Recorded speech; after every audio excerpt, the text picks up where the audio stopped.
بتعرفي لك يا زهرة، أنا اليوم حابب أعزم إخواتي على الغداء وجاي على بالي أكلة قشة، بتعرفي تعمليها؟ شو بلاقيكي صفنتي؟ ما بتعرفي تعمليها ولا ما فهمتي علي؟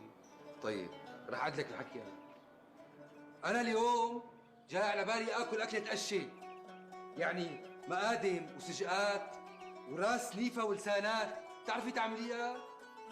عال كتير، معناتها رح اروح اجيب لك اياهم مع حشوة اللحمة وفرد مرة بقوم بعزم اخواتي على الغداء، بدك شي تاني؟ يلا السلام عليكم. شو يعني شي مدور؟ يعني ليمون يعني بدك ليمون؟ شو لك؟ تفاح، تراقي، فواكه.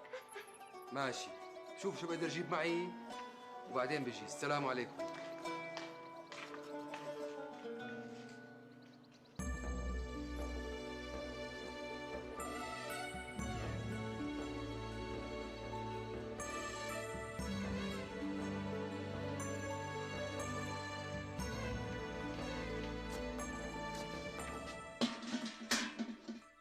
لسه ما خلصتي فرن بقدونس؟ عم تبكي خيرية؟ ليش يا مو؟ تذكرت زهرة يا مو. تذكرتيها ولا تعبانة من شغل البيت اللي صار 3/4 فوق راسك؟